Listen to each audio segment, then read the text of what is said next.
our management of projects conducted by the Islamic Development Bank, the IDB. As experts in M&E, the focus should be on results as indicated in your results framework. Always keep in mind of the importance of measuring results in your work, and that the following shall always serve as a guide. If you cannot measure results, you cannot differentiate success from failures. Monitoring and evaluation is government's key priority area for successful project management.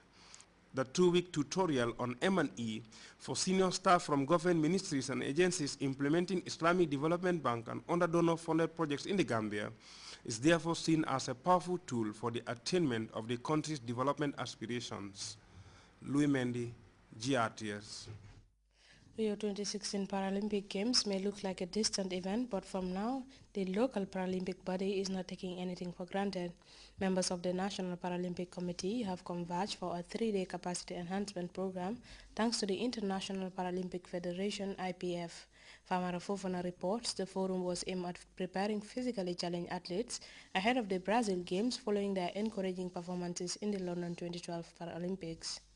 After participating in the 2012 London Paralympics, the Gambia National Paralympics Committee for the first time benefited from a 3-day capacity building workshop courtesy of its umbrella body, the International Paralympics Committee.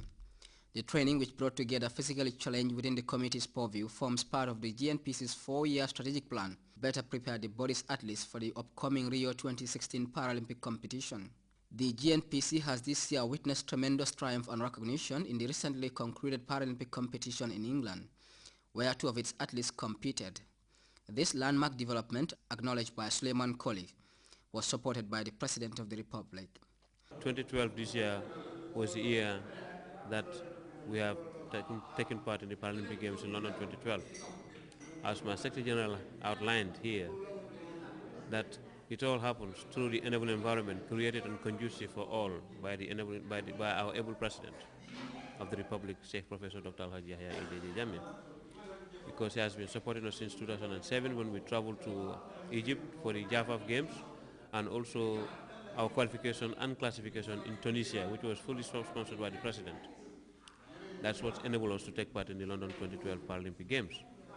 So that has led us to this development today, because now the Gambia's name is in the books of the international community for taking part in the Paralympic Games. And again, this workshop here is to develop a strategic development, a strategic plan for Gambia for the next 4 years.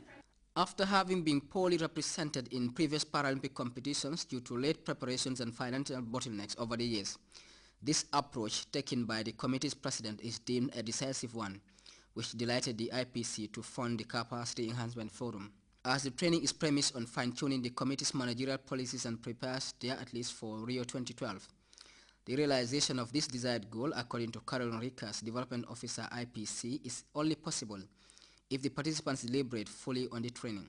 We'll see this during the next 3 days, and we will do a good work during the next days in order to establish a good plan to participate successfully in Rio in 2016. Topics that we want to talk about and develop points for the NPC is, of course, an analysis of the situation of the NPC. We use the instrument SWOT, so strengths, weaknesses, opportunities and threats.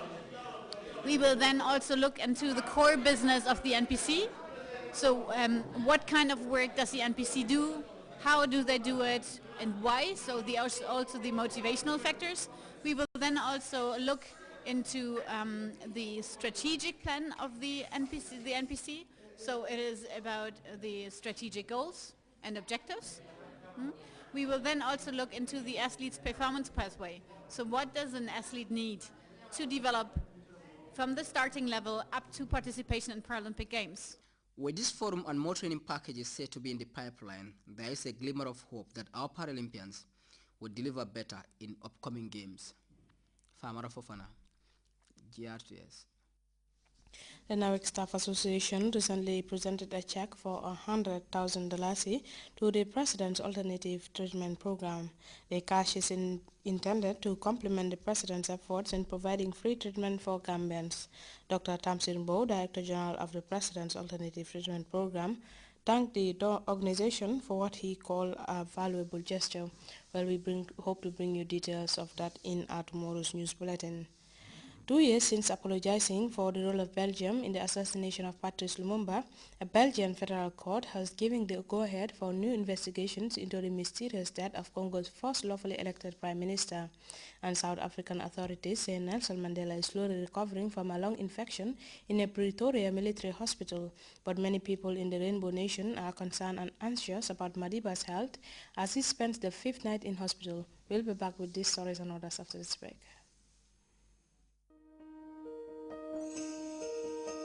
At Zenith Bank, every day is a celebration. We celebrate you, our customers, for taking every stride with us all through the year. Zenith Bank, the biggest bank in West Africa, your ideal banking partner offering the most innovative and technologically driven products and catering for all your financial needs. With a wide range of banking products including our reliable money transfer platforms, RIA, Western Union and Money Express that ensures your money is securely sent and received. Our e-products guarantee you a world-class banking experience with products like XPath, real-time access, WebPay and our reliable alerts and internet banking. We pride ourselves in people, technology and service. We are here to serve you and share in your success story. Merry Christmas and a Happy New Year from Zenith Bank, a truly Gambian partner. Welcome back. Somali troops backed by African Union forces have seized control of the last remaining towns under the Al-Shabaab militia. The 2 years since apologizing for the role of Belgium in the assassination of Patrice Lumumba, a Belgian court has given the green light for new investigations into the death of Congo's first lawfully elected prime minister. We have details of those and other stories in this African News Roundup. Somali troops, backed by African Union forces, seized control of Jowar, one of the last remaining towns under the control of the Islamist Shabaab militia, 90 kilometers from the Somali capital, Mogadishu. And they are on the run now, and this victory will continue, and this momentum will continue until we freed or liberated the rest of the Somalis. The African Union says it will continue. Capturing a town like this is just winning a battle. But the bigger war is the war of the minds and hearts of the people, because once you have the people with you, then the war is over. According to the African Union, the Shabaab is terrorizing the Somalis.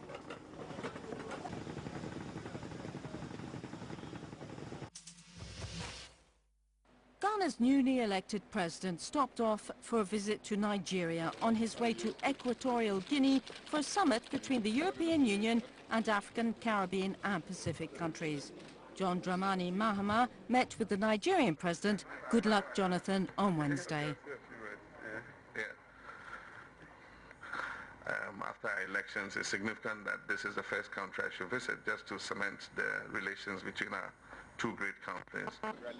One of the questions raised was a breakdown in gas deliveries to Ghana caused by a problem with the pipeline.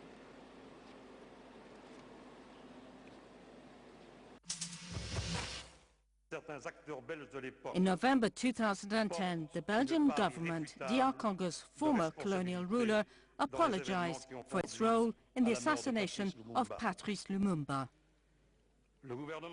This week, the Belgian government has given the go-ahead to an investigation into his death.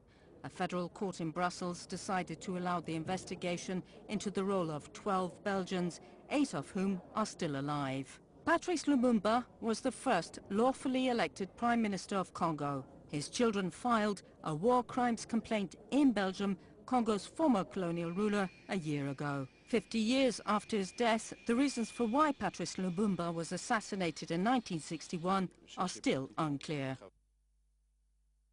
Nelson Mandela is slowly recovering from a lung infection in a South African military hospital, but as CNN's Robin Connor reports, many South Africans are concerned and anxious about the former president's health as he spends the 5th night in hospital.